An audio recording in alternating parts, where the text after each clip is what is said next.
saya dititipi dokumen dan dokumen itu bisa menjadi bom waktu. Itu kalimat saya. Dan saya bilang dokumen ya, artinya saya tidak bilang saya pegang raw video, saya tidak bilang saya pegang foto. Dan banyak sekali YouTube itu mengarahkan seolah-olah karena saya bilang itu, maka kemudian ancaman saya terkait Ibu Yana adalah terkait teror itu. Kemarin itu dititipi dokumen-dokumen. Tapi ini tolonglah dulu ya, perlu diluruskan. Ingat ya, yang dititipi itu kepada saya dokumen bukan bukti, nggak ada video, nggak ada foto, nggak ada yang lain-lain. Dan saya bilang dokumen ya, artinya saya tidak bilang saya pegang raw video, saya tidak bilang saya pegang foto. Kemarin kan kau yang bilang. Dan itu juga diterjemahkan oleh orang-orang di tempat kalian, di lingkaran kalian, bahwasanya kalian itu punya bukti yang valid. Jadi ternyata inilah yang mengakibatkan Hasto itu bungkam 1000 bahasa ya. Ternyata buktinya kurang valid. Kan dibilang kemarin apa, masih ingat kalian kan yang dibilang itu katanya punya bukti, punya video, punya foto, punya rekaman suara. Aku masih ingat tuh, elit PDIP sendiri tuh yang bilang itu, masih ingat. Saya ulangi sekali lagi, yang saya pegang adalah dokumen. Ketika saya menerima dokumen, sudah pasti saya bukan orang bodoh dan Pak Hasto juga orang pinter kan. Kami tidak bisa menerima begitu saja, pasti ada perjanjian antara kami bahwa saya hanya sekedar dititipi. Sehingga hak untuk mengeluarkan, mengedarkan, memindah tangankan, mentransfer, dan lain dan sebangsanya, itu hanya ada di tangan Pak Hasto Kristianto sebagai pemilik dokumen. Ada yang kenal sama suami ibu ini? Bukannya bilang apa, soalnya apa akhir-akhir ini ku tengok dekat kali dia sama si Hasto. Serius, di mana ada Hasto, di situ ada Koni. Di mana ada Koni, di situ ada Hasto.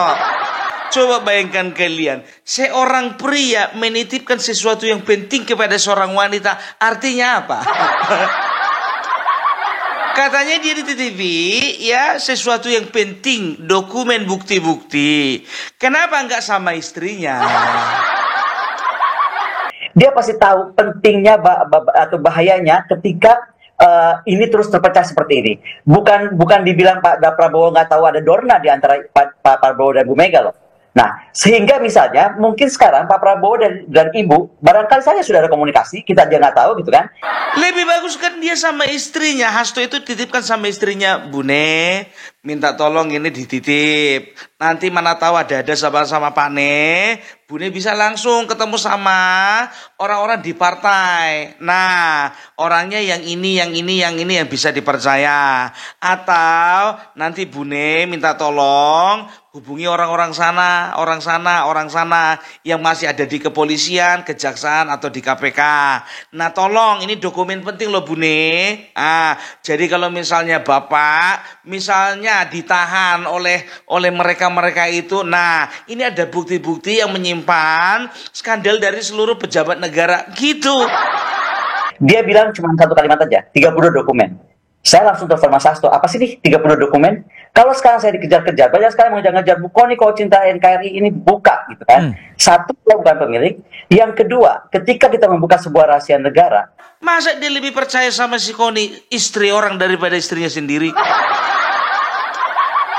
Laki-laki macam apa itu? Ya kan? Harusnya seperti itu.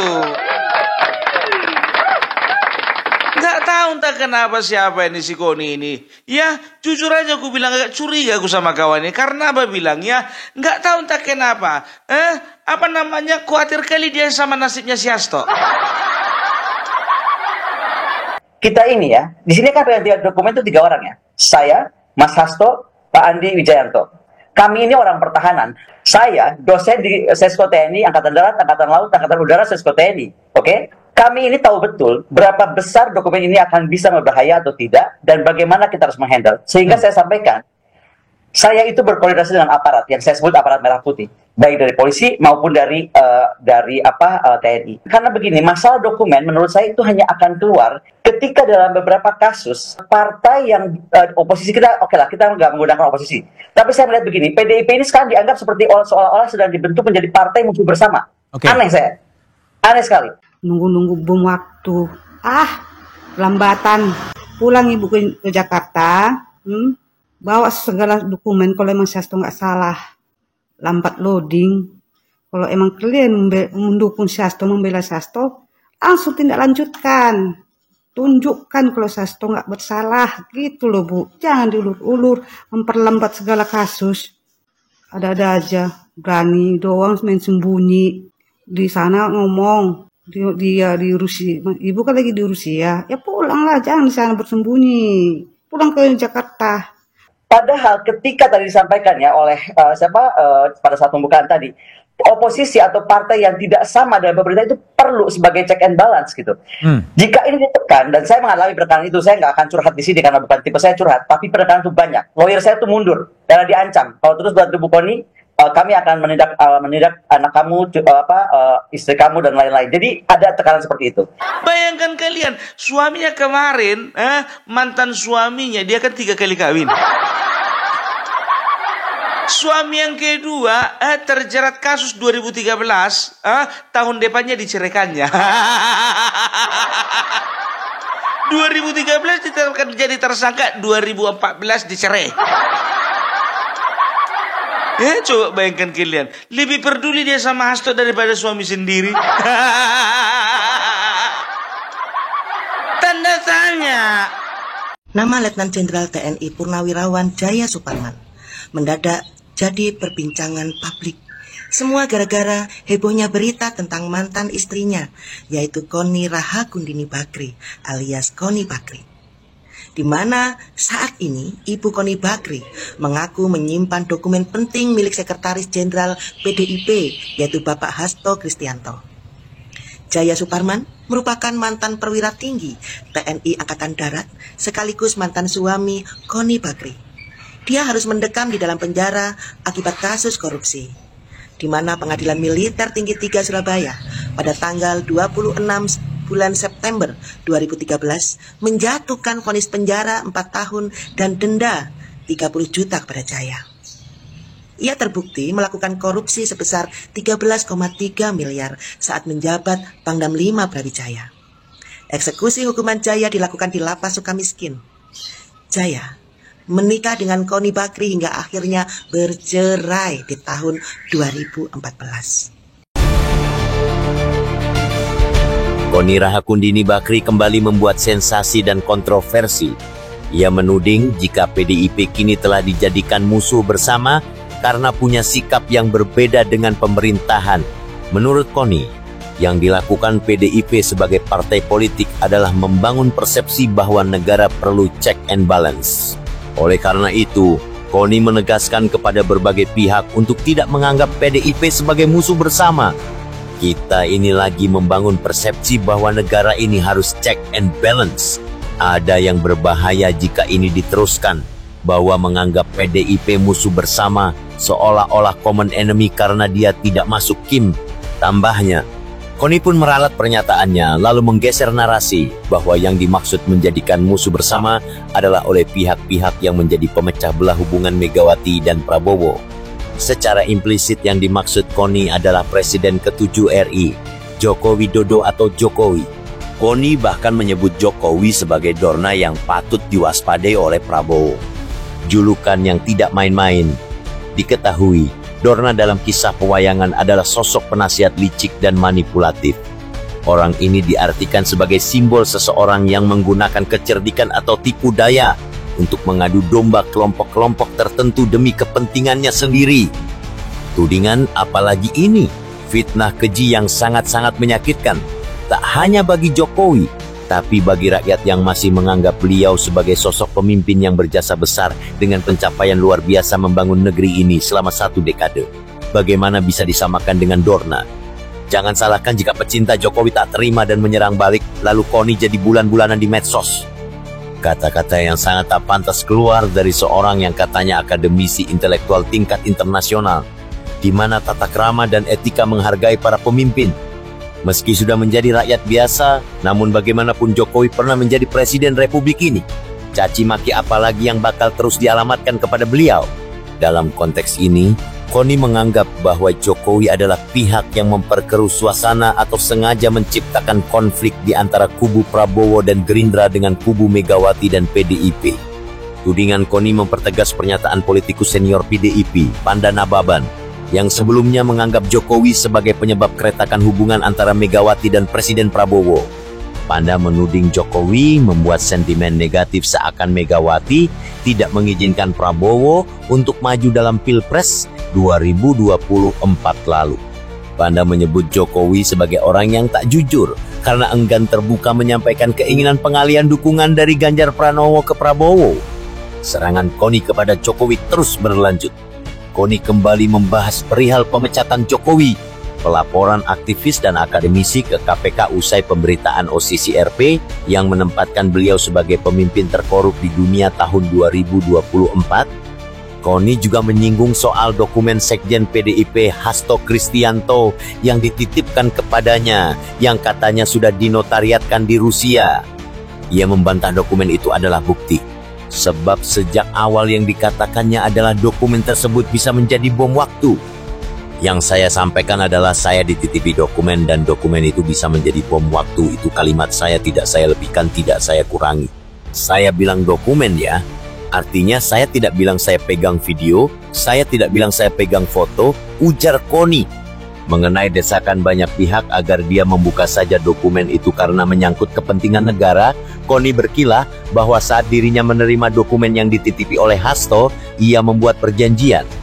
Kami tidak bisa menerima begitu saja, pasti ada perjanjian antara kami bahwa saya hanya sekadar dititipin sehingga hak untuk mengeluarkan, mengedarkan, memindah tangankan, mentransfer, dan lain sebagainya itu hanya ada di tangan Pak Hasto Kristianto sebagai pemilik dokumen, kata Koni.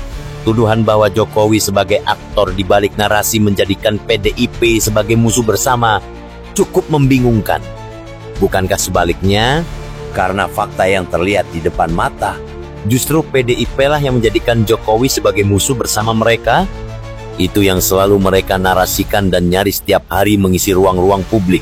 Framing, provokasi, agitasi, propaganda. Seluruh elemen partai dikerahkan, dari tingkat elit sampai akar rumput. Habisi Jokowi dan keluarganya, pengkhianat besar biang keladi kekalahan dan penyebab retak-retak keruntuhan partai banteng. Berkolaborasi dengan barisan sakit hati dan para pembenci berpacu di medsos menyebar fitnah, menyebar amarah. Kebencian menjadi menu harian yang mengisi dunia medsos. Termasuk pengerahan buzzer di media X yang ramai-ramai menyerukan gerakan agar Jokowi memenangi polling di OCCRP sebagai pemimpin terkorup. Meski konspirasi picisan mereka gagal total, usai pihak OCCRP mengklarifikasi beritanya bahwa mereka tidak memiliki bukti Jokowi korupsi. Namun isu basi ini terus menjadi santapan lezat bagi mereka dan terus digoreng disuguhkan paksa agar ditelan komunitas pembenci yang dahaga akan informasi buruk dan busuk perihal Jokowi. Padahal kalau semua orang ditekan seperti itu akan terjadi resistensi eksternal. Apa sih resistensi eksternal? Dalam beberapa kasus ketika orang yang berbeda dengan pendapatnya atau berbeda alurnya dengan pemerintah, which is dia tuh maksudnya untuk check and balance, itu kemudian dia dipres terus, dia akan cari sebuah sistem di luar. Yaitu apa? Dia akan berjuang di luar sistem. Misalnya apa? Bekerja dengan institusi internasional. Ya elah, Bu Koni, pulang aja ke Indonesia. Ibu bilang segala dokumennya Hasto ibu simpan, ibu sembunyikan di Rusia. Akan menjadi bom waktu. Ngapain pakai lama, Bu? Langsung segera tindak lanjutkan. Ibu bawa itu surat dokumennya Hasto, tunjukkan ke KPK kalau emang si Hasto nggak bersalah. Gitu loh, Bu. Ngapain diulur-ulur lagi? Buktinya Mak Banteng nggak berani juga ke KPK. Malah kadernya disuruh ke KPK. Kalau kemarin Pak Tente ngomong, kalau ada yang menangkap si Hasto, saya langsung turun untuk menjemput si Hasto. Sampai sekarang nggak datang. Takut Mak Banteng juga. Bakalan diusut juga masalah waktu dia jadi presiden. Banyak yang diambil dia. Banyak yang telah dijual dia. Ketika saya bilang PDIP dianggap musuh bersama, saya nggak bilang bahwa Gerindra menganggap musuh PDIP. Saya nggak bilang begitu dan saya nggak bilang Pak Prabowo menganggap Bu Mega musuh. Tapi di dalam tim itu kita tahu ada siapa, di bawah presiden ada siapa, kita juga tahu yang bapaknya siapa. Dan kita bisa lihat sekali bahwa ini semua mengganggu. Saya nggak usah jabarkan satu-satu, kita nggak punya waktu. Tapi semua orang dapat melihat dengan jelas betapa banyak perlawanan-perlawanan itu dilakukan atau pemecah belahan atau divide impera yang dilakukan oleh pihak-pihak tertentu. Oke? Yang itu didrive oleh, ya kan, apa? kekhawatiran misalnya kasus OSIS CRP muncul, waduh langsung cepat dibuka besar-besaran. Nah, Sampean ini pakar militer, pakar intelijen, pakar hubungan internasional. Kan itu kan sampean yang bikin-bikin sendiri. Sertifikatnya ono yang menyebutkan bahwasannya Koni Bakri, Koni Rakandu, siapa jenengku sapa to, Nduk? Koni Raha Kondini itunya. Koni Bakri ya di bawah ini menyatakan bahwasannya Koni Bakri adalah betul adalah seorang ahli intelijen. Nek kalau misalnya sampean duwe sertifikat kaya ngono, yo wis kami percaya. Iki sertifikat naro ono. Bukti-bukti nera ono. Kita kan dapat informasi itu kan dari sampean sendiri toh. Ngaku-ngaku sampean ini dekat sama apa namanya? Sama pasukan rahasianya Israel. Rusia. Pasukan perdamaian, ngono. Jadi ya udah gini aja lah. Kalau kami tidak percaya kayak gitu lagi, tidak semua masyarakat bodoh. Kalau lihat terakhir Pak Prabowo, saya melihat beliau itu negarawan ya. Dari awal saya tuh selalu memberi selamat kepada beliau menjadi presiden. Betul saya tidak memberi selamat kepada wakilnya, tapi saya sangat menjunjung Pak Prabowo ketika menjadi presiden. Sekarang kalau saya ditanya, kenapa Pak Prabowo sepertinya atau tadi seolah-olah dianggap ada apa? Ada deal. Sebenarnya bukan deal politik. Menurut saya Pak Prabowo karena backgroundnya dia jenderal dan angkatan bersenjata, Malah diperlambat. Percepat aja Bu, biar tahu rakyat Indonesia ini siapa yang salah, siapa yang benar. Kalian ini banyak pemain film semua, kayak si Hasto. Cocok itu film Korea, nangis-nangis terus. Tunjukkan semua kalau emang si Hasto tidak bersalah, ya Bu ya. Gak usah pakai lambat. Kalian maunya main lambat, tapi berkoar-koar, banyak ngomong doang. Pulanglah. Perjuangkan si Hasto kalian itu kalau emang tidak salah. Gitu loh ya Bu ya. Jangan hanya kalian kambing hitamkan Pak Jokowi. Dikit-dikit Pak Jokowi kalian salahkan. Tunjukkan. Tahu kalian. intinya adalah ketika Pak Prabowo melihat bahwa marginalisasi oposisi ini nggak boleh terjadi karena akan menciptakan suara politik yang tidak sehat, dan itu sudah terasakan sangat marginalisasi politik terjadi. Lalu polarisasi politik pasti Pak Prabowo juga sudah melihat itu terjadi, sehingga bagaimana polarisasi ini atau anggapan bahwa PDIP musuh bersama ini harus diputus gitu kan. Makanya Mas Hasto menurut saya bukan karena Mas Hasto itu tapi karena melihat ini dampaknya bisa kemana-mana. Kenapa? Saudaraku, kasus korupsi yang menjerat Jaya Suparman bermula pada tahun 1998 saat ia menerima kompensasi sebesar 17,6 miliar dari PT Citra Marga Nusapala Persada. Sebagian uang tersebut, yaitu 4,2 miliar, digunakan untuk operasional Kodam. Namun sisanya 13,3 miliar lainnya tidak bisa dipertanggungjawabkan oleh Jaya Suparman. Pada tahun 2013, kasus ini menyeretnya ke pengadilan militer dan ia divonis 4 tahun penjara dan wajib membayar uang pengganti sebesar 13,3 miliar. Sekali lagi, masyarakat ini nggak bodoh. Mereka akan lihat berapa sih uang yang diributkan kalau soalnya uang tentang Pak Hasto ya. Tapi banyak sekali nih yang sudah dilaporkan oleh kawan-kawan kita, Ubedillah misalnya, 2 tahun lalu, tentang bagaimana dugaan seorang saudara Joko Widodo itu melakukan banyak sekali pelanggaran. Dan korupsi itu kan nggak cuma uang. Korupsi kebijakan dan lain dan sebagainya. Saya bisa ajarkan kita baca majalah Tempo. 11-12 Koni dan Hasto. Jadi setelah jadi tersangka oleh KPK karena kasus suap Harun Masiku, Om Hasto balas menyerang. Saya sebenarnya agak geli dengan istilah balas menyerang yang suka dipakai elit-elit partainya Om Hasto itu. Kok balas nyerang sih? Memangnya dia lagi diserang. Lawung cuma jadi tersangka dan masih ada proses pembuktian di pengadilan kok merasa diserang.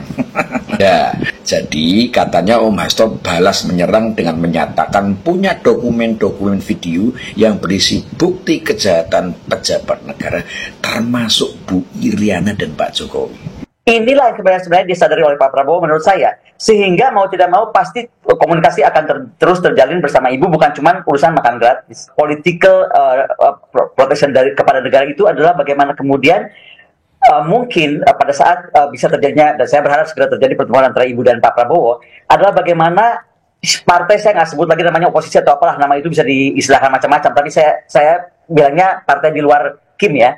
Setelah kita melihat kisahnya, tentunya kita berkesimpulan, siapa Ibu Koni? Bagaimana seorang istri meninggalkan suaminya saat suaminya berada di penjara? Dan tidak mungkin seorang istri selama masa perkawinan tidak tahu apabila suaminya menggunakan dana ratusan juta hingga belasan miliar yang tidak bisa dipertanggungjawabkan oleh beliau. Tentunya seorang istri yang baik bakalan ngerasa bahwa saat ini suaminya sedang tidak baik-baik saja dengan memberinya uang secara berlebihan. Harusnya seperti itu sih. Namun ini berbeda. Dan pada saat suaminya berada di Sukamiskin, terjadilah perceraian itu. Dan kemarin sebelum terjadinya Pilpres, Ibu Koni berusaha menjatuhkan kubu dari Bapak Prabowo. Dan dia sempat menjatuhkan Bapak Prabowo secara pribadi untuk kasus alusista. Dan saat itu juga, di momen-momen yang hampir bersamaan, BAP Ibu Koni di kepolisian dibuka ke publik, BAP tentang perselingkuhan. Dan saat ini, Bu Koni mencoba untuk menjatuhkan Ibu Iriana Jokowi. Dia bilang kasus terong. Saya nggak habis pikir dengan Ibu Koni, dia sendiri juga bukan orang baik kok. Kenapa harus menjelek-jelekan orang yang baik? Dia tidak bersih-bersih amat loh. Itu bisa harusnya memiliki hak bicara, baik orang partainya sendiri, baik simpatisan partainya, baik akademisi partainya gitu kan. Jangan dianggap bahwa seseorang yang simpatisan partai terus dianggap adalah juga musuh bersama gitu kan. Terus kemudian bagaimana memimpin komite pengawasan, bagaimana kemudian hak mengajukan mosi tidak percaya juga boleh terus diadakan, diteruskan. Karena ini adalah bagaimana juga membangun budaya politik yang inklusif. Dan katanya dokumen itu dititipkan sama Tante Koni dan disimpan di Rusia. Jauh ya Om, nyimpennya sampai ke Rusia. Mendukung pernyataan Om Hasto itu, Tante Koni juga membuat pernyataan yang tata bahasanya itu bikin saya risih dan males nonton. Mosok level tokoh internasional ngomongnya kayak emak-emak julid yang lagi gibah sama tukang perabotan. Jadi intinya Tante Koni ini dengan tegas menyatakan betapa dahsyatnya dokumen yang dia simpan itu, dan kalau dibuka bakal bikin ancur-ancuran. Lu ngeri gak? Tapi BTW Tante Koni ini posisinya di mana sih? Katanya masih di Rusia ya. Mbok ngomongnya di sini aja Tante. Ketemu wartawan kayak Om Hasto gitu. Kenapa jauh-jauh gitu sih? Atau memang nggak berani pulang ya Tante? Tapi kalau saya lihat-lihat, Tante Koni dan Om Hasto itu memang cocok. Mereka itu serasi dalam urusan bersilat lidah. Silat lidah itu maksudnya ngomong ya Tante, bukan silat lidah yang diguyur pakai wine itu. Tante Koni dan Om Hasto itu 11-12 dalam hal menggunakan istilah kriminalisasi. Waktu Om Hasto dijadikan tersangka, dia kan juga menyebut kasusnya itu adalah bentuk dari kriminalisasi atau politisasi hukum. Nah, Tante Koni juga bilang gitu. Waktu kasus perselingkuhannya diungkap di pengadilan yang BAP-nya bocor ke publik, waktu itu si Tante juga menyebut bahwa dia dikriminalisasi. Makanya ya jadi 11-12 sama Om Hasto ya kan. Tapi semoga saja dokumen-dokumen yang disimpan Tante Koni di Rusia yang menjadi kartu trufnya Om Hasto itu segera dibuka dan dipublikasikan supaya kita semua tahu seotentik dan sevalid apa sih. Moga-moga nggak kayak bukti-bukti yang dikumpulkan Om Hasto dari mantan pacarnya Kaisang, yang belum apa-apa udah jadi fitnah di media massa, nggak berbobot dan sangat tidak relevan. Masa urusan cewek di ghosting cowoknya mau dijadikan bahan buat menyerang tokoh besar sih Om?